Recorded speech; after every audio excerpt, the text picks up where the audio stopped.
People ask me all the time that don't follow college football. Once the games are over and the championship games played, what are you going to talk about for 8 months? Yeah. Personnel changes every day, all over the place, including right here with the Canes. So pull up a chair or lay on the couch, do whatever what you got to do. If you're on the treadmill, wherever you are, 60 minutes with the wholesome one right here talking Miami football right here at the Voice of College Football. Before you do anything, just go ahead and hit the like button and then join us. Wholesome one. What's up, guys? How are you feeling today? I'm doing well. How are you? I'm doing well, man. Doing well, taking it one day at a time. Yes, I'm in a different atmosphere. Been here studying late today, so we do what we got to do. I knew I had to have this open slot for you, and then once we're done, I'll get back to some more studying. So um, there's that. There's that. So once again, everyone, we remind you every week. So we've got a new time here, Thursday night with the Wholesome One, 8 p.m. Eastern time. But schedules need to change from time to time. We both have things going on and so forth. So we just pledged to be on here every week at some point. So things may change. So that's why you subscribe and hit the bell for the notifications to know when we go live. Yeah, All right. absolutely. Second week in a row with prime time. I feel Prime time. special, man. Prime time, 8 p.m. Well, let's line up this coaching staff. It's just about complete with the defensive line coach in the fold. Yeah. So Joe Salavea was the last confirmed coach. Last time we spoke, we had just got the strength and conditioning coach, and then like literally the next day, Joe Salavea was confirmed. And I'm like, we missed it, to do that with Mark. So now we have our two front, the most important. So we're going to have Coach Cristobal and Alex Mirabal coaching on the offensive line. Joe Salavea is going to be coaching defensive line at Miami. So very well connected in the Polynesian culture, which is what we want to be brought down here to Miami. I mean, some of the best recent players you think of, especially offensive line, defensive line, linebacker, have been of Polynesian descent, whether it be from American Samoa, whether it be from any of those various islands, Hawaii. Um, that's what Polynesian means, islander, Pacific Islander. And that's who Joe Salavea is. He's a Polynesian Hall of Famer and played his ball at the University of Arizona. He's coached in multiple places. So we're excited to have him attached to the University of Miami. Multiple coaches over that time, whether it was Charlie Partridge from Pittsburgh, a couple of other coaches who were thought of to be in position for this job. But Coach Cristobal talked at nauseum about what he wanted to bring to the table as far as that tenacious aggression and putting in the work, and that's what he wants to put in. And a guy like Coach Salavea is going to do that. Now, there's a whole bunch of question marks in Miami. Hasn't answered a lot, so a lot of our fans are up in arms, man. They really are. They want to have answers to this. Right now, the only answers we have is Coach McClendon, who's wide receiver coach and passing game coordinator, offensive line, and defensive line. Okay, at running back, we don't have any answers at the running back position. Quarterback, offensive coordinator, there's no answer there. Tight end, there's no answer there. Linebacker, there's no answer. Defensive back, there's speculation as far as what's going to happen there, but there's no confirmation behind that either. And I understand both sides of it. For those of us who cover the game, we want to have some answers, okay, so that we can be able to do some research and know what we're getting into. These young men and their families, also, this fan base would like to have some answers. But we've come from a time where it's like, hey, oh, you're right. Thank you, Fresh 35. Smith, running backs coach from Ole Oh, Miss. Kevin Smith. Kevin Yeah. Smith took the running backs job. Thank you, 3542. I apologize for that. I'm supposed to be on that. I'm supposed to know that. But he was actually the last confirmed coach. But he was right. Thank you. Thank you. Now, James Coley at tight end has not been confirmed at all. So let's not do that. But again, tight ends and some other positions haven't been confirmed yet. And I think that's going to lean into whoever our OC is. Just like defensive coordinator wise, I would think if we go get a guy like a Jimmy Lake, which we wouldn't do because they had their beef this past year. Um, with Washington and Oregon. We wouldn't go get a Jimmy Lake, but if we were, then he would be the DB coach, and then you would have to go out there and find a linebackers coach. Well, if we go in another direction, let's say Will Muschamp, then he would be linebackers coach, and then we would just have T. Rob coach DBs and things of that nature. So we're gonna have a couple of those answered hopefully soon. Miami has a really big recruiting weekend coming up this weekend. So I'm expecting us to have a lot more of these answers now. But again, that's just speculation. That's us getting a little frustrated and wanting us to have some answers. And it's just a different way of running the program. The way things were under Coach Mark Riggs, it was a whole bunch of answers to stuff pretty soon. He had his staff in place in about 3 weeks. You look at Coach Diaz, everything was open. Everyone had insiders. Everyone had information. So it was, that's what this fan base is used to for the better part of this decade. And now we have a coach where it's like, nah, sit back. You know when you're supposed to know, and be a fan. Just root hard for the team and donate. And for those of us that cover it, it's like, hey, stay positive. When the answers come out, the answers come out. And it's kind of been a hard pill to swallow, man. I tell you that, because we want to know. We want to know who's going to be with us. Nashville Kane wants me to run the offense. Wants me to take over. I don't think anybody else wants that.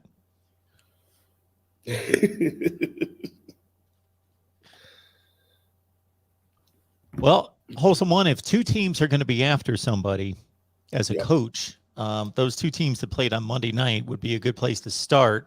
So if you're an assistant coach and you got two teams after you, then it's not too bad. It speaks volumes when it's Alabama and Georgia. If you're Travaris Robinson. Absolutely. I mean, his record goes for itself. His time in the SEC, whether it's at Florida, whether it was at South Carolina, he comes very, very highly acclaimed. Okay, and to be honest with you, one of the other things about Georgia is it's well known that Will Muschamp's going to get the promotion up from being, defensive analyst and special teams up to defensive coordinator. Who is the person he has trusted to coach his DBs for years? Who was a GA under him at Auburn? T. Rob. Okay, and then when he went on to be the head coach in South Carolina, who was his defensive coordinator? T. Rob. So it's somebody that he trusts. It's someone that he knows, someone he has a great connection with. And so therefore, a lot of the speculation has been that he's going to go up to Georgia and be the DB coach under Coach and Coach Muschamp. Now, what we're hoping is that Miami is able to find a way to keep Coach T. Rob. He's one of the best, if not the best, defensive backs coaches in the country. He's not someone you want to lose, not just because of recruiting, but you talk about the way psychologically his connection to South Florida and his connection to the young men that are playing defensive back right now at Miami is very high. And they want to have came. I mean, you think about Traquan Fagans, a guy who signed with Bama, was coming here to be coached by T. Rob. Okay, for the first time, the University of Miami was in we were in a great place with DBs for the first time, and not just recruiting them, not just having them considered, not just having them come on visits. They were committed in coming to Miami until we put that trash out there on the field that we did before. So, things of that nature has happened. So we're hoping that we're able to hold on to Coach T. Rob, whether it be a little bit of a promotion, and throw him another $500,000 if you have to keep him around. He's a very high commodity, and not just, like I said, not just for the recruiting aspect. He knows what he's talking about. And there were some DBs that still didn't play to par, but those freshmen who stepped out there, the only coach they've had at the collegiate level was T. Rob, you saw a complete difference in the habits and in the way that they play defensive back under Coach T. Rob. So we want to keep them as best as we can, and we're hoping that it works out for us. With having a coach like Coach Cristobal, we a little bit more confident. But if he were to depart, there's a chance that we can go and find another defensive back coach to replace him. That's not a role we want to go down. But when you have a valuable coach who has connections nationwide, then he would be able to go out there and do something about it. Got about 120 on the line right now, and usually top out around 250, something in that range. We appreciate everybody being here. And just imagine if you could grab like two or three more people that you know are Canes fans or college football fans. So, of course, Miami first and foremost in terms of the people that we would like to see in the live chat, because this is near and dear to your heart. But we invite all college football fans here at the Voice of College Football. So if you got some friends, some folks in your family that love Miami football or college football, let them know that we're here every Thursday night, 8 o'clock Eastern time. Bring them on in. And just people out on social media that you know that have no idea that we're here. You come in contact with people that don't know that the Wholesome One's on YouTube at his channel, don't know that we're here at the Voice of College Football. So you are our voice there. So we could use some support. So we appreciate that. All right. January 17th. So we are less than 3 days away from the deadline to declare for the NFL draft. But we've received some good news concerning a lot of guys that were considering and eligible and could have made that move, but decided to stay. Absolutely. So first and foremost, you got Zion Nelson, the guy that had a top 50 pick grade, um, which, like I said, I was very not critical. I understood that he was young and was growing, and people saw potential in him, but I didn't see top 10. I didn't understand where that was coming from, and I felt like that was unnecessary pressure added to this young man while he was still growing. He's not Evan Neal, where he was signed, still delivered, and all he had to do was go to a good strength and conditioning program. We're talking about a two-star who was a late rise to a three-star who had to graduate. Literally, he had to grow into his body, had to grow into playing at this level and play against this competition. And he decided to come back for his senior season here at Miami, and that's a blessing. He's a left tackle. He's been a starter since 2019, so that'll be a 3-year starter at that position, and going from 19 to 20 to 20, well, 4-year start at that position at left tackle, 19, 20, 21, now going into 22. So it's a step in the right direction. A lot of young men in his situation would have just left and took the money, especially because he's already graduated college. So it definitely would be, hey, I'm just go take this money, go be the 50th pick or 60th pick overall to the Eagles or whomever, and start out at right tackle and do my thing. But instead, he's trusting Coach Cristobal and Coach Mirabal, and he wants to refine his skills, get better, and truly be the top 10 pick that a lot of people had him projected as early going into 2021. Another player, Tyreek Stevenson, who we all thought was a day two pick, a mid to late day two pick in the middle of the third, late third round there. Um, as a big corner, a 6'1" guy, solid 205, 210-pound dude, big, can play fast, knows how to play the football, is a sound tackler who is aggressive, goes after that football. Those are the kind of things that you want in a corner at that level. Now, he is fast to a certain extent. Now, people want him a little faster, but if you're able to give up the speed with the length and the strength, we'll work with you. And that's what the whole thing was with Tyreek Stevenson, man. We went back and especially for me, Mark, I do the highlight tapes every year. Going on year 3, my first one dropped tonight, so make sure you guys go ahead and check that out. And speaking of, Tyreek Stevenson's highlight tape from me drops tomorrow night at 8 p.m. Eastern Standard Time over on the channel. Today I dropped Charleston's Rambo, so that was pretty cool. He's going to the NFL, but Tyreek Stevenson, I'm watching the film, Mark, and I'm like, it's different. You go back and you watch the film over, you're like, wow, that guy made a lot of plays. Yeah, of course he missed some. Yeah, he missed time to ball. Yeah, he got bombed against Michigan State, but these things happen. And as far as where we've been as a program, these kind of caliber players almost guaranteed day two, whether it's early or late, guys didn't come back. They would leave. Mark, there's people who had 7th round grades who would much rather go and get NFL coaching, which means we just didn't have a good program. They didn't want to waste their time not being paid. And so they would depart and they would head over to the National Football League. And then they're out of the league in 3 years, coming to the Paradise Camp talking about, yeah, I used to go here. We working on no longer having those issues. And if you do leave or leave early, it's because you'll be a first or second round pick guaranteed, and you're a top notch player.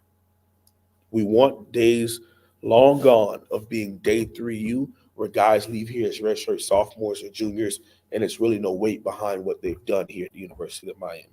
So those are the top two guys that decided to stay. In third, Gilbert Frierson, striker, linebacker, kind of hybrid prospect, decided to come back. He's also a 6 foot, early 200-pound player who's going to be moving to more of an outside linebacker role once we get into this 3-4, in my opinion. 4-3, in my opinion. Um, I think it's going to be a great move for him. He was open and honest that he was thinking about hitting the portal, wasn't happy here. So one of our boosters decided to say, okay, not feeling happy, here's $50,000. Come on back. So he decided to come on back and sign his NLI deal to come back and um, be a part of the University of Miami's football program again. So that's another young man we were able to hold on to. And then, of course, you have DJ Ivy and Al Blaze Jr., those two guys who may not be on the highest list. They may not be the greatest players, but they're program guys. Program guys who have given their all to the University of Miami since 2019, coming in as freshmen. And hey, they want to come in and be a part of a real program, coached under Coach Cristobal. And I want them to come and experience the difference under Coach Cristobal compared to what they've had to deal with under Coach Diaz the last couple of years. So there's a couple of guys who are coming back, and for some people, they have negative things to say. In my opinion, there's really no need to do that. These young men want to come back and be a part of a true program for the first time since Butch Davis walked out of that door and never came back. And we can't fault them for that. If you have an opportunity to come back and play in the ACC Coastal, who's to say Miami isn't in a prime position to win the Coastal and play on Championship Saturday and see what happens against a solid NC State, Wake Forest, or Clemson team? Now that's a little bit ways down the road, but it shows that these young men are willing to buy in if they want to come back and be a part of this program. And that's one of the first check marks that I like to see.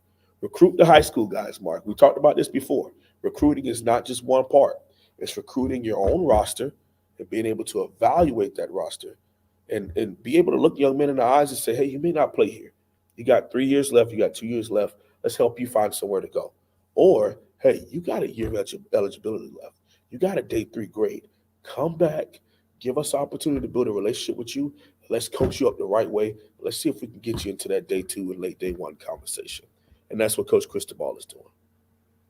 Yeah, so it will be interesting. You mentioned DJ Ivy and a few others that have been serviceable players, but may not be playing up to their recruiting ranking. I don't know offhand where they were ranked as Right. high school players, but to see whether this coaching staff, as opposed to the previous coaching staffs, will be able to make a noticeable difference. Now, that all Mhm. depends on the player, too. The player might just have a ceiling and it's been somewhat reached, but I got to think, as we've discussed, and you've outlined more so than we've discussed, that there are going to be, I would think, with Mario Cristobal and the type coaching staff he's putting together, more examples of guys that are going to be much better football players as juniors and seniors than they were as freshmen and sophomore, and not just stepping on campus. Okay, this is a talented dude, and he's an okay player, and then he's an okay player at the end of his career. Right. I mean, both of those young men were project guys. Blaze Okay. Jr. was a 3-star guy, late 4-star rise, projected more of a safety, came here to play corner. And again, like I said, Mark, it's not their fault. Miami was not in a good situation program wise. Miami did not have much depth at cornerback. And there were games where Al Blaze Jr. and DJ Ivy, at 18 years old, who are both project recruits, had to go out there and start, and not only start, but be taught really bad habits of playing the technique of eyes and hands at all times and playing off coverage. It was just a really bad situation for them. And I've been critical of them um, publicly because I felt like these guys aren't good. Why do we have to keep putting them out there? But when you go back and you look at where we were as a program, who else were we going to put out there?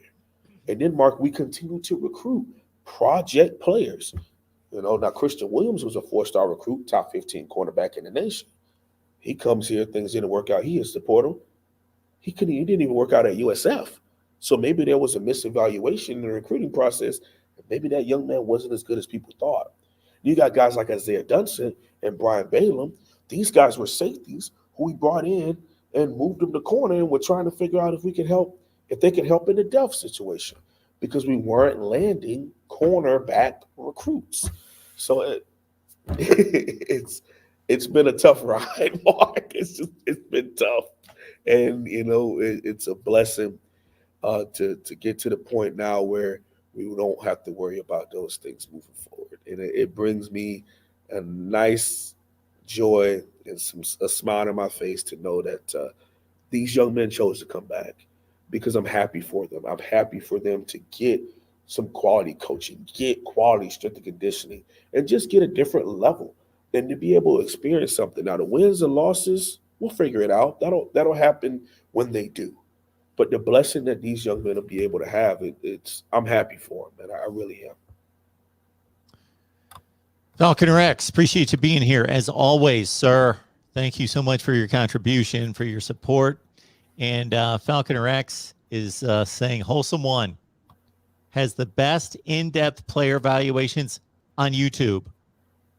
Oh man, thank you. That's a blessing. That's a blessing, and I appreciate your compliment, man. We try continue to work on ourselves, and there's plenty of people who do an amazing job. And one of the great ones was on last night with Cam Underwood. Man, you never missed that show. What a great guy, man. So I appreciate the kind words, though, Falcon RX. Thank you. Fresh 3542 is asking about Henry Parrish. Do you know anything about him? No, Henry Parrish. Is that the young man that went to Pitt? That's in the portal. Henry Fresh Parrish. 3542. I will tell you in a second because I don't recognize the name either. Henry Parrish is a running back at Ole Miss. Oh, In the transfer portal. Now, when he came out of high school, that was in 2020. So he's still a pretty young guy. He was the 18th rated running back in the country, number 33 in the state of Florida, out of Columbus High School in Miami. now see, we got to be a little careful there, in my opinion, because I think the running backs we have on our roster are already higher than him. Now, let's understand he was in the SEC behind the SEC offensive line. So I'm not trying to discount the young man, but to think that he can come down here and have the exact same uh, career. And again, we also have Thad Franklin, a four-star recruit who was top 10 in his position. Cody Brown, a four-star recruit, top 10 in his position. You got Thad Franklin and Donald Chaney Jr. and Jalen Knight. And so we got these guys at a running back. I definitely don't think that we need to be, overdoing it at the running back position, but it's a good name. Yeah, I saw Ole Miss quite a bit this season, but for some reason, I just don't remember him, even though he had some pretty decent games against some good teams. His best game of the season against Arkansas, 18 carries for a buck 11. Had 11 carries against Alabama, 10 carries against Tennessee, 12 carries against Auburn. So he's played against some big-time opponents. 9 carries against Texas A&M for 58 yards, 551 on the ground, 5.2 yards per carry, 3 touchdowns for Henry Parrish. Mm. There are too many people in the transfer portal, too many players for us to keep track of. Or I'll just speak for myself, for me to keep track of. It's always something, man. It's something I had to look down on just to make sure, because as we speak that up, someone put in a crystal ball um, for Henry Parrish to Miami. Look at that. As we're sitting here talking about him. So there's that. Yeah, and I can't really speak for these crystal ball prognostications because I'm going to take just a wild guess that there's a ton of folks at 247 Sports, and they're all credible people, I would think, to a certain extent, but I got to think that some of them are laser focused and really good at those crystal balls, and some of them may just see, okay, Ole Miss running back, where did he go to high school? Oh, you went to a high school in Miami. I'll take it a shot, give it a His shot, running and backs coach just took the job at Miami. yeah, Miami's transfer portal. And then the other thing that they've added recently is the whatchamacallit, the number that you add to it. So like a confidence rating. So it'll be like, oh yeah, they put a crystal ball in for this 5-star to go to Miami, but it's a 1 out of 10. It's like, all right, dude, you really had to put that out there just to put it out there, huh? But hey, God bless them. look at Falcon Rex here for a third time tonight. So Falcon Rex is just letting some people know. So this puts some things into perspective that I wouldn't have come up with. Should you donate a few bucks, cheaper than a sports bar with people who know nothing? You get great Miami information for less than your tip at the bar. That's a good point. That's a good point. Hey, it's like I always say, man. I'm thankful for the opportunity here, and it's something I earned from just talking about the team I love, and now I have a weekly spot with my boy Mark. So we're just dropping the knowledge. That's for sure. You always have a spot here, no doubt. Um, so just to be clear, and a few people commented on this, and I looked it up just to follow up on the Owl Blades and DJ Ivy. DJ Ivy was the 353rd player, so a 3-star when he came out. Owl Blades was a top 100 player, number 12 cornerback. So I would think that they've got something to work with there. He was rated that high. Yeah, Owl Oh, Blades. hashtag reevaluation. Let me Good grab them lord. again here. So yeah, the 2018 class, 12th rated cornerback, 21st rated player in the state of Florida, number 97 overall. Hey, hopefully that guy, resurfaces, and that's the other thing, man. What a lot of people miss in this recruiting evaluation is when you recruit these young people and you bring them in, we got to be able to design some schemes for them to be successful. All right. He's a 4-star recruit because of the way that he's a press man corner. Why would we bring him in to play off the ball zone, eyes and hands? It doesn't make sense. That's not what he did well to come here. For years, I argued on here about Nicosi Perry. And I said, go 4 wide, excuse me, go 4 wide and let him be the quarterback that broke Culpepper records in the state of Florida, that had him there for Mr. Florida at the end of the year and finished second.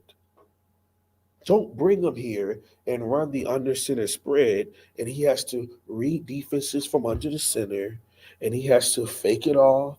And we got to give a scholarship to a fullback, and we come out at tight end, and we only got 2 wide receivers out here. That is not what he did to make him the 4-star recruit. Now, we could argue how good Nicosi Perry was. I 100% get that. But I'm saying when we do this recruiting thing and we turn on the film and we look at what the young man does, why would we not want to bring what they did well from there here so that they can continue to be that prospect? Even take it to the National Football League level. If Cam Newton had to go and run Peyton Manning's level scheme, the Panthers would have got rid of him a lot sooner. But what did they do? They embraced who Cam Newton was. And eventually, it took a bit, but eventually he gets them to the Super Bowl and he wins an MVP because they embraced who he was offensively. They brought the read option. They brought QB power, something that Tim Tebow didn't get a chance to benefit from. They were up with the Broncos a little bit, but not so much. He didn't have an organization that went all in and said, nope, whatever you did to be successful and win Heisman's and beat Nick Saban in Tuscaloosa and win the national championship, we want to bring that here. So I bring all of that around to a lot of the players, insert name here, Ja'Cory Harris, Stephen Morris, um, Brad Kaya was black. He was right there with James Coley where we were kind of running a spread, so he was able to show out a little bit. But There's a lot of quarterbacks, more specifically, who what they did and then what they came here to do didn't work out. Tracy Howard, the number one cornerback in the country, Mark, number one cornerback in the country, goes undrafted because he came to Miami when he was a press man who had 10 interceptions in high school, not in a career. In his senior season, had 10 interceptions because he was a press field corner where they're going to throw that ball. He's in your face, and you're going to try me, and I'm going to take advantage of it when the ball's in the air, and I'm going to bring it down. Then I'm going to give it to my best friend, Malcolm Lewis. He'll turn around and score the game-winning touchdown on you. We're moving on to the playoffs. But that's not what was happening at Miami. So, again, the reason why I get so passionate about that because it bothers me. Al Blaze Jr. was rated that high at corner, and we didn't even know that because we never got a chance to see a top 15 corner in the nation. Maybe a play against Virginia where they tried to throw a back shoulder fade, and he timed it perfectly and swatted the ball down. That was beautiful. His open field tackling, his leadership ability, but he keeps everything in front of him, and he'll come down and hit you, but he doesn't have the speed to run sideline to sideline or side by side with the Blazers. So he got bombed every now and again. Okay, so why do we put him in that position? Why we not have him in cover two? Don't put him in deep thirds. Off cover three, deep thirds, he can't run with them. So put him, if we're going to play a little bit of off, have it play off and cover two where he can sit in the flats and make sure anything that comes to him, if my guy goes, and that's the safety's responsibility. They throw it out, I'm right here. They throw a running back wheel route or flare route, I'm right here. Keep everything in front of that young man so that he can continue to play at a high level. So that's just an example of Al Blaze Jr. But I think there's so many ways. Hell, I'll pull it into this year. Corey Flagg, a guy I've been very critical of. You look at him play, he's a throwback inside linebacker. Why is he on the field on third downs? Why is he on the field on second and longs? Why? Pull him out, have Avery Huff, your cover linebacker, come in. Have Wayman Steed come in, your cover linebacker. Put these young men in position. You got Keontre Smith and Wayman Steed, cover linebackers on the field. We run a 4-2-5. Okay, how about this, Corey? You first down, second and short, third and short. When we know that they're going to run the football, we have you in the game, go get them. But we're not going to put you in a position to be one-on-one with a slot or one-on-one with a running back and get embarrassed. That hurts everybody. That hurts the linebackers coach, DC, Corey Flagg, and the team because he was put in bad matchups. But that's on the coaching. We got to know when and how to put our players in position to be successful. And I'm just hoping we don't have to have this conversation moving forward. Always victorious, highly favored, and blessed is concerned with Oh, the I love depth that at name. D tackle. That's a heck of a name, isn't it? That's a beautiful name. It is a beautiful name. I agree with that. Absolutely. You got to speak that into existence. Yes. Um, yes, I'm concerned too. We had the departure. Did we speak about that? That happened this week, or because now we no longer Nesta on Silvera. Tuesday. Yeah, Yeah, did we talk Nesta about that? Silvera. We hit that. Yeah. Yep. Okay. I got to get used to us being Thursday nights. I don't know what happened, what did happen. Nesta Silvera. I'm happy for him still, man. Go do your thing, man. Go be a successful young man. But losing him, it's rough. You also lose John Ford to eligibility. He can't play anymore. So now, and we lost Jalir Holly due to the transfer portal earlier because he wasn't a Miami caliber prospect. So now we only have Leonard Taylor, Harrison Hunt, um, Elijah Roberts, maybe. He's more of an end, but they played him at D tackle, at least the previous staff did. And Alan Hay. Well, they got four bodies at defensive tackle, Mark. I don't think that's good. That's not good. And I'm out of eligibility, Mark. So I can't go down and play. Come on. I wish. I'm out of eligibility, baby. I got my championships, but I'm out of eligibility. I Yes, wish you do. I could give you one pass rush against Tallahassee. I'll give you one. But Can shoot a gap. yeah, I could get there. I could disengage real quick. Defeat the hands, clear the guy, quarterback, But now my job is to teach that, which is a blessing in of itself too. But yeah, man, defensive tackle, it is kind of, I'm pretty worried about it, but I think Coach Cristobal, or another thing that really got under his skin was the way that Coach Diaz handled the departure and the way that the team and the program handled it. Oh yeah, you guys are right. I'm sorry. Jordan Miller, that's the fifth defensive tackle. Thank you all. You're staying on me tonight. I appreciate that, man. We always need a little assistance in life, so I appreciate that. Thank you guys for helping me out. Um, he didn't get a chance to see them play because Coach Diaz didn't care about curfew anymore. So guys were out doing whatever, and then COVID hits the team, and then now we can't go play our bowl game. And we missed all 16 of those practices. And Coach Cristobal wanted the opportunity to see our guys play, so we didn't get a chance to. And I think that's going to be where it's like he'll have to be a little cutthroat, or he'll have to kind of pick his battles and see what if he's going to wait until spring. Because, like I said last week, he would have loved the opportunity, and I would have loved it for them. Because waiting for a transfer until after spring, and then you only have 2 months on a new team, is a lot worse than, hey, you left in December, you transferred to Virginia Southern, and you get your opportunity, and you're there for 6 to 8 months. Okay, so that's the only reason why I even bring up Coach Diaz, but it was just because of the way that things ended, and it had a trickle down effect. So we're gonna see. We'll see what happens here. And Cristobal not only um, was taken from the opportunity of scouting the team in a bowl game against Washington State, but when you consider the opponent, Washington State, so that's a team that they played at Oregon this year that Correct. he and his staff scouted, Right. obviously, both on opponents' reels when they were preparing for other opponents, but also obviously in the head-to-head matchup. So he's not only scouting, and I got to think that there's more value to this, not only scouting Miami, but he's able to see them against a team that he knows how good they are Yep. in certain areas. Yep. And I also think us being able to hold another loss. I mean, you wouldn't want us to go out there and canceling the game is better than an unnecessary loss.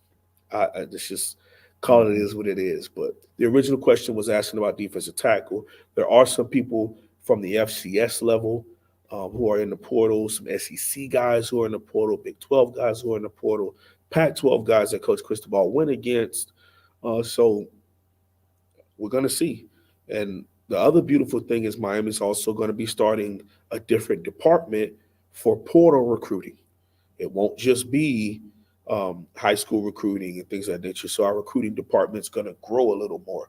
Another thing that we've been doing, Mark, is going into the high school level. Remember, I spoke about this, being able to go to the high school level and bless some of those coaches in South Florida, some of the best coaches, whether it's Miami-Dade County, whether it's Broward County, and giving them an opportunity to coach at the next level. Well, one of those coaches, former Miami Central coach, just got an opportunity to come on as a quality control position, defensive. So that's a so happy for that, man, because I think it's a great way to give back to the community, Mark, and to have these coaches be able to come and finish a degree, or if they do have a 4 year, bless them with opportunity to be a quality controller. Then maybe they can become a GA and get their 2 year, their masters. So added to what they already have. So we definitely want to give back to the community in that direction.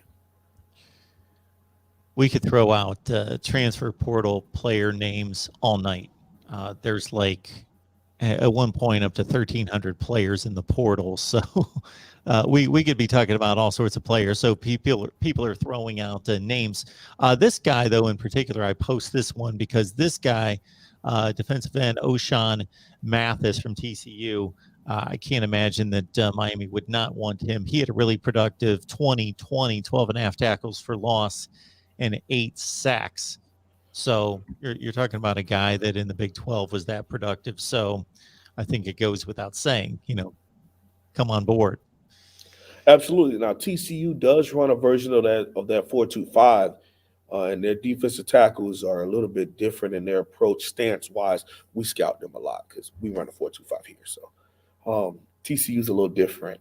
I wouldn't mind that, especially if it were to come into a three technique, and can have the ability to shoot gaps. But here's the catcher. Like I said, I'm hoping we go to the 4-3, but there's a lot of heat towards us going to the 3-4. Um, hell, I mean, you get Nicely Kelly, Shamar Stewart's in conversation. Now you're getting Cyrus Moss.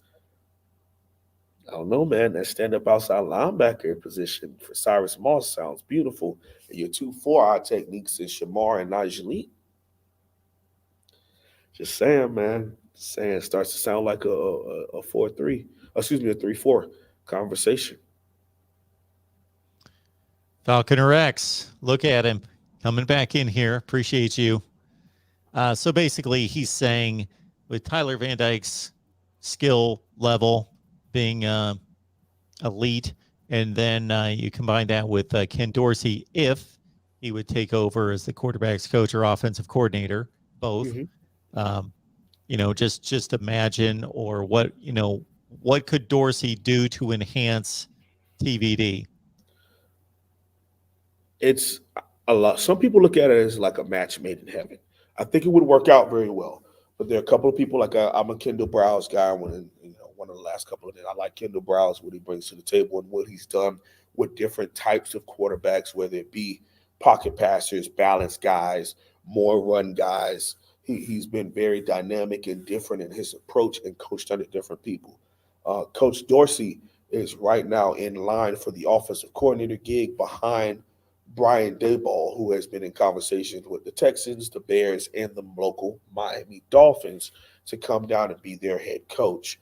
And the Dolphins also put out a request to interview him because they're going through the playoffs right now, so you have to request to interview their coaches. It's a league rule, and so rumor got out that the Miami Dolphins are requesting to interview national championship winning offensive coordinator Brian Dayball, who was there when 226 happened against Georgia.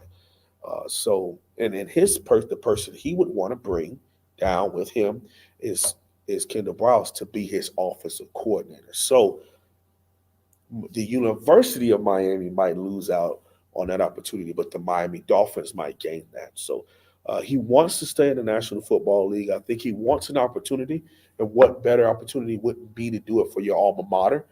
But I think the National Football League is calling, and they're willing to promote him and give him a shot. So I think he's going to take that, him being Ken Dorsey. So to answer his question, I think it would be a really good match made in heaven because the psychological thing about what Ken Dorsey did here at Miami is eerily similar. And remember, when Ken Dorsey signed to the University of Miami, his first year as a starter, we weren't all that. Okay, we were coming off of sanctions, building things together, and slowly implementing. He started games in '99.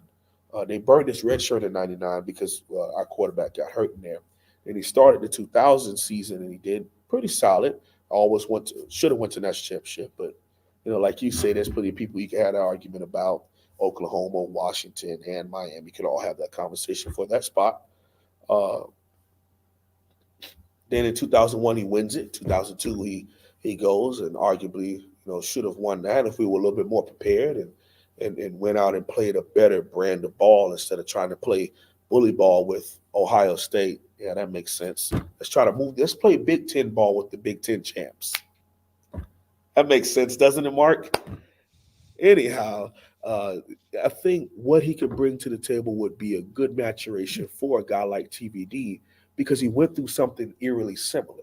And the way that they play is also pretty similar, except for TVD has a better arm than Dorsey did. But Dorsey had leadership. He had that psychological connection with his teammates. And the term leadership gets thrown out a lot. The older guy, the loudmouth, the talker, those things are sides to the term leader, a true leader of men or women or people. Do people just gravitate to you when you stand up in front of a classroom? When you stand up in that huddle, is it absolutely silent because people are waiting for you to talk? They can't. They're on edge because they can't wait to hear what you have to say. That's a different level of leadership. And when it comes to a reserved, quiet guy, just like Ken Dorsey was, a reserved, quiet guy like TVD is, but when they go out and they put on that helmet and the mouthpiece comes out and they're about to give you the call in that huddle, they are a different man. And I think that would be a great combination to put those two together because where TVD is right now, I think he needs a true leader to help him tap into a different level as the leader of the Miami Hurricanes moving forward. How would you rank the quarterbacks who have played at Miami since 2000? 1, 2, 3, however far down the list you want to go. Okay, so you got Dorsey, you have Berlin, Brock Berlin. You also have Robert Marv. So that's three. Ja'Cory Harris, Stephen Morris, um, Brad Kaya, Malik Rozier, then N'Kosi Perry, Sharon Williams, De'Aaron King, and now TVD. 11. Ooh. That's well at the bottom of that. I forgot Kyle Wright. Yeah, I got Kyle Wright in there too, and Robert Marv. Let's put those two at the bottom right there. 12 and 11. Let's Yeah. go there. So 12 and 11 is Robert Marv and Kyle I Wright. remember them both. Okay. Uh, Robert Marv, who was the Purdue transfer, right? well, he transferred to Purdue from Oh, Miami. He he went to signed with Purdue Miami. after. Gotcha. Yeah, yeah. Man, who's 10? Rozier got to be 10. He got to be 10. Yeah, he was bad. He was real bad. 9.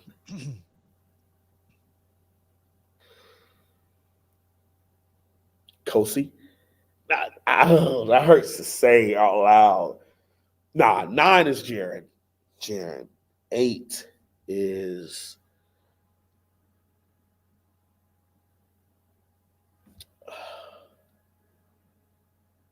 Kyer got to be up there.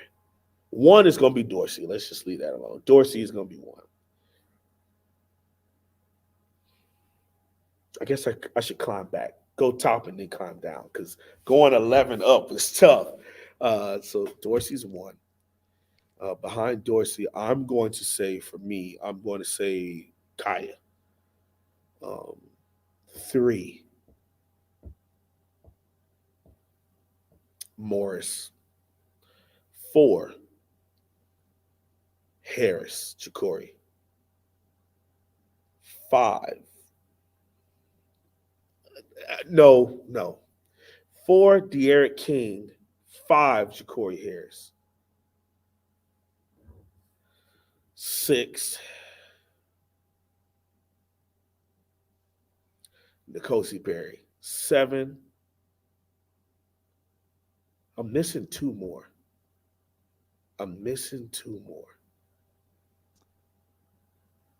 Are you writing these down? No, I didn't write them down. I'm not writing nothing down. This is all off the dome, y'all. I'm missing 2. Brock Berlin. Oh, Berlin got to go way down there.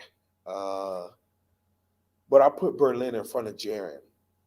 And Jaron was 9. So Berlin is 8. Brock is 8. So I need 7. Who's 7?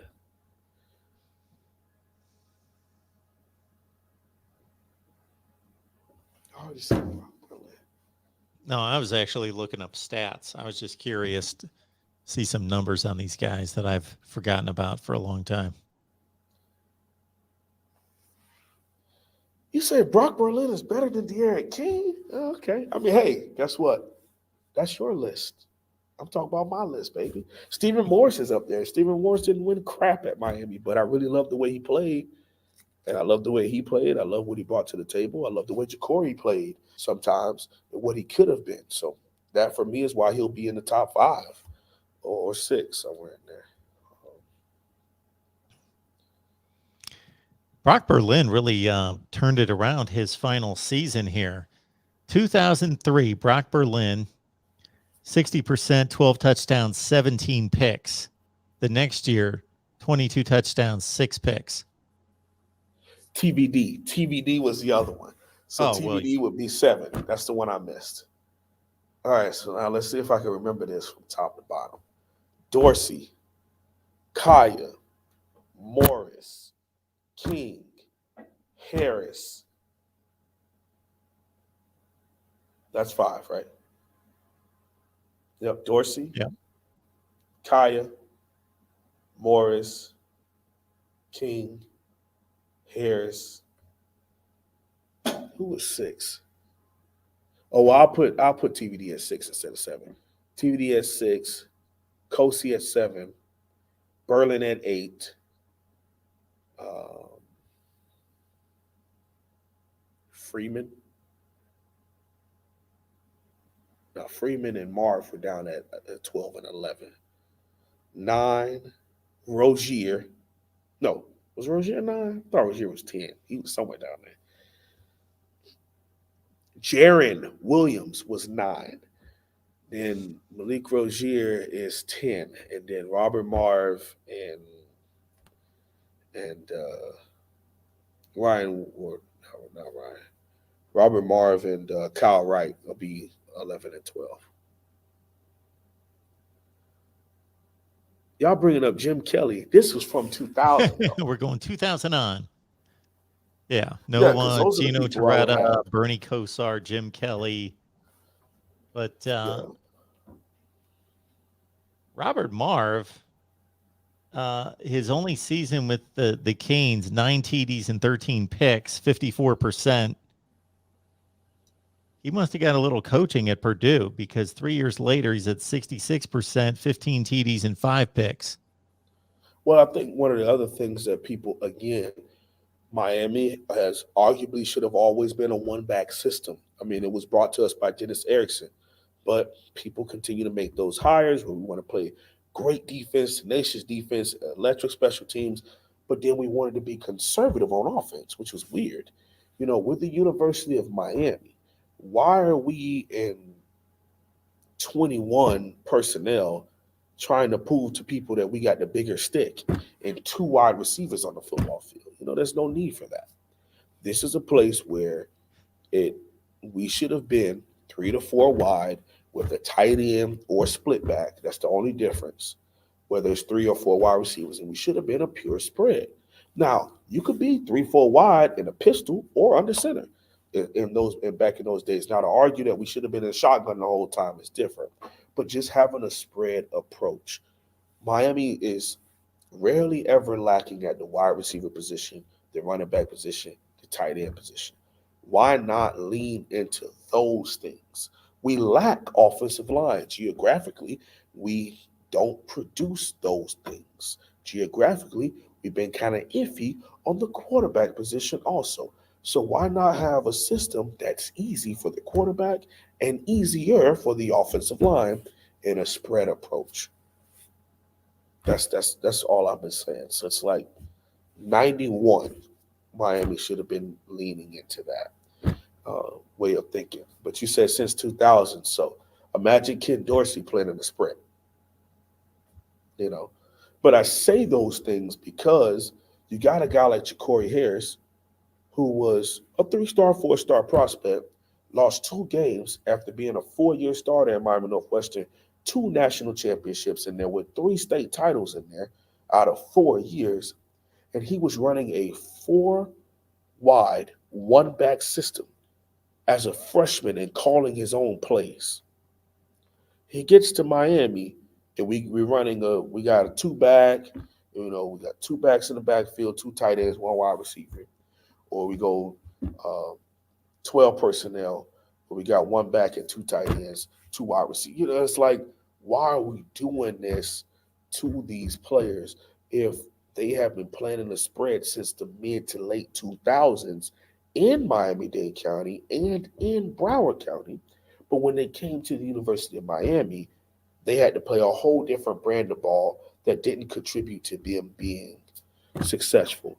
and being where they are. So I'm hoping that we continue to have that mindset moving forward because, Mark, I got to be honest with you, our head coach is an offensive lineman.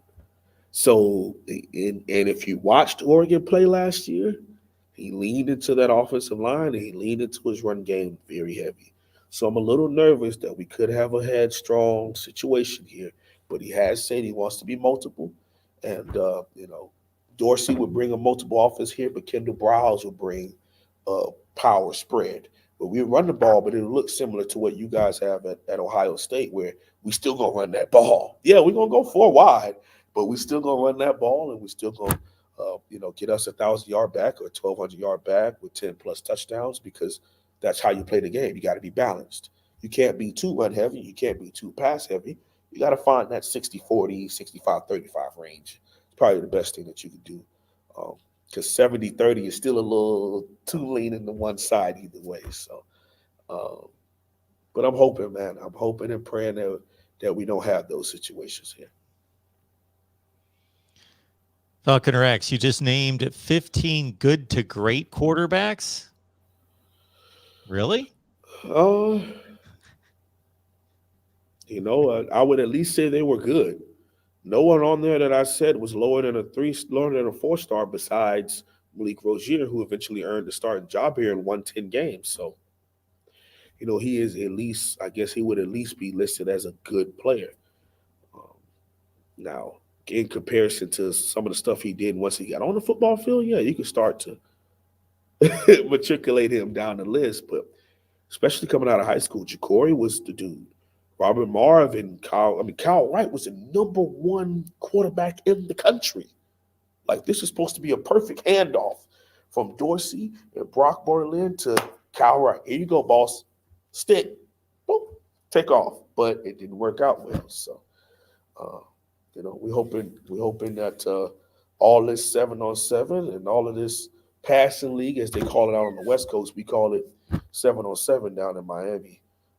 These teams and hoping we get that athleticism to be used in open space and make things happen for the Canes. Number 1 quarterback, number 2 player in the state of California, number 3 player in the country. So he had to be doing something. And then he gets to Miami and he goes from the spread system he was running out there in Cali to this I formation dive SEC wannabe thing. And it didn't, it was catastrophic. It blew up real fast. He was the 68th rated player, All time. history. Yeah. Yeah.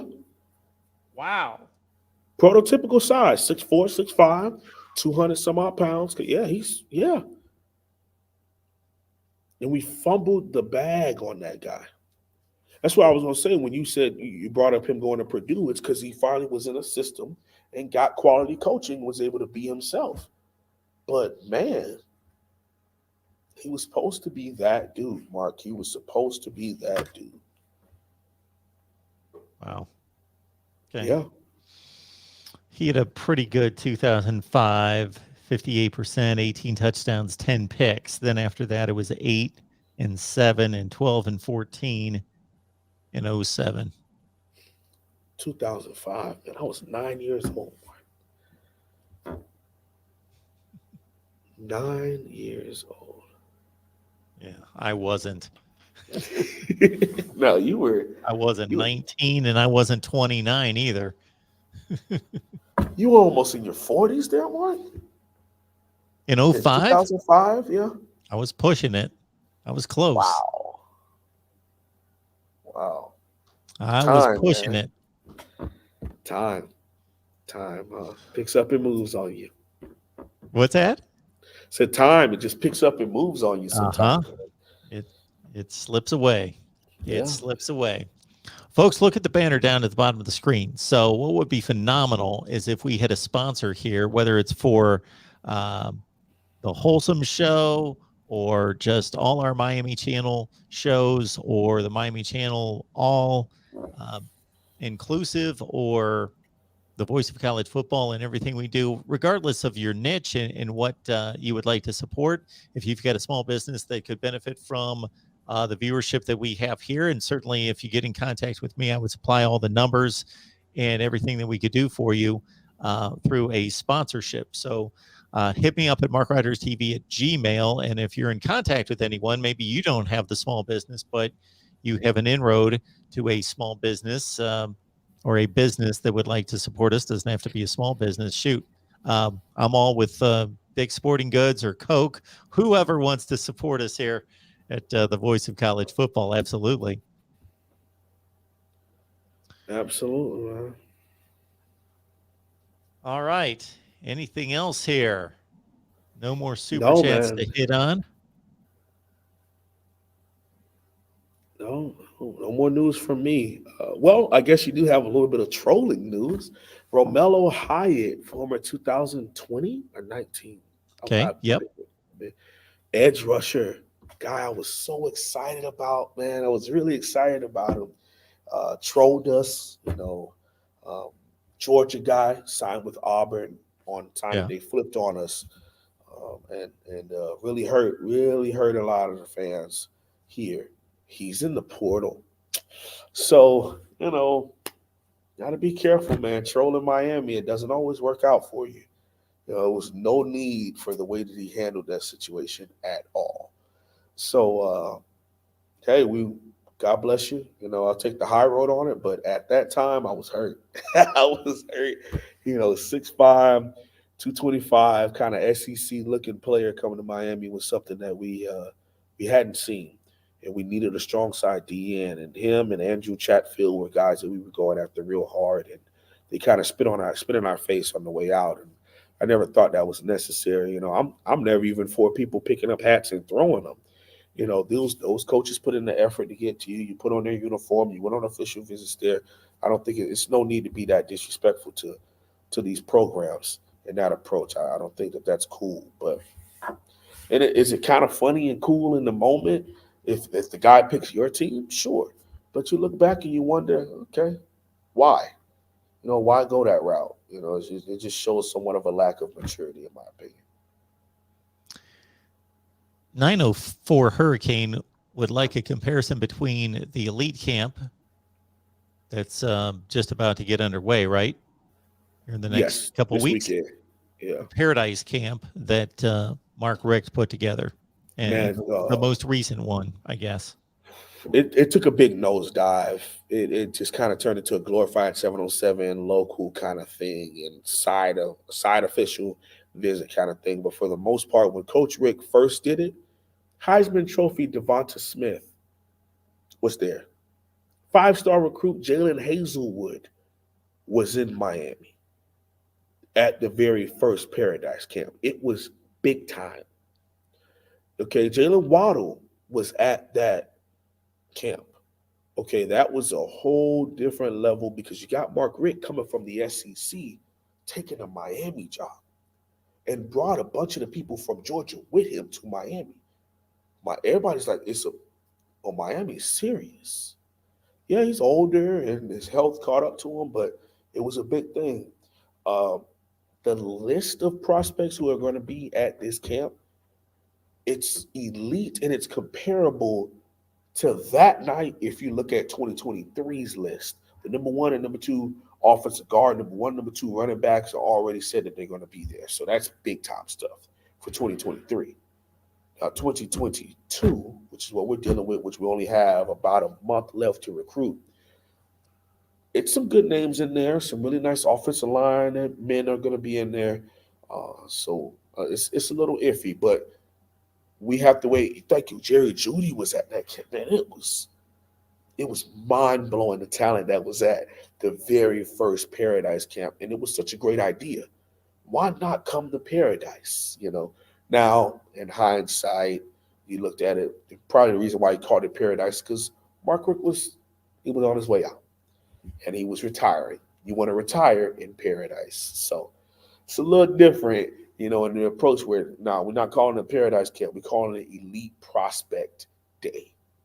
The best of the best are coming here to compete, to be thought of as the best. And that's just a different level of philosophy, mindset. Doesn't really make one better than the other. Just a different mindset. in how we're going to get things done. Just looked up Mark Richt. So he was born in 1960. So he took the Miami job in 16. That was his first season, correct? Correct. Yeah. So he would have been 56. So he wasn't a young guy by any stretch, but he wasn't He was just a little worn out. I mean, you look at Coach Saban, who has him by 20 70. years. Still, Yeah. he's still coaching, Yeah. but he's not worn out. Depends He's on the still person. lively and Yep. energetic, and out there. And of course, he's had success. If you give Coach Rick a couple of those championships that people thought that they were good enough to win, then maybe he is a little bit more energetic and enthusiastic. But I think that 2012 um, SEC championship game loss took a lot out of him. That had to really hurt, man. Yeah, it hit me the other day in looking at what we've got with the playoff with 4 teams making it versus the BCS championship game era, which was obviously the entire time that Mark Richt was at Georgia. He's pretty unfortunate in regards to circumstances there because he most likely would have made a college football playoff in 02, 05, 07, and 12. Whoa. He would have made 4 college football playoffs as the top 4 team. Yeah.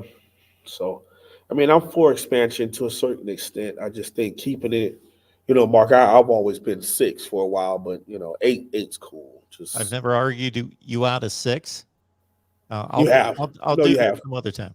No, you did. That's why I'm not a 6 Okay. guy anymore. Yeah, I watched your shows on it. I was like, okay, yeah, that makes sense. 8. Let's do 8. A lot of people are with 12. Cool. But then you start getting to 16 and 32, and I'm like, Oh, well. like, come on, man. We only rank up to 25, but you want to do 32 teams? Come on, dude. But, hey, we just try to keep pushing, Mark. We try to keep a smile on our face. Don't overthink it because there's no need to just overthink life for no apparent reason. But people do it anyhow. People do it anyhow. Well, speaking of rankings, I thought, what the heck? The season's over. I'm ranking everybody 1 through 130. So I'm going to release that Give us a video here preview. Where's soon. Miami? Should I give you at least a little tease? A little bit of a preview. All right, just a little preview. Let me pull up my spreadsheet here. I got Miami at.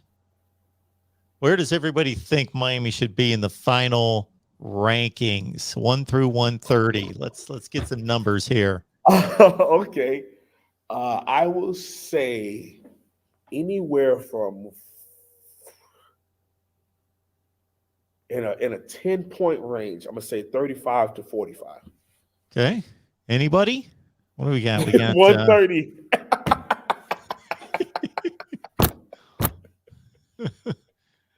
Tim X1 25. Daniel collects 30.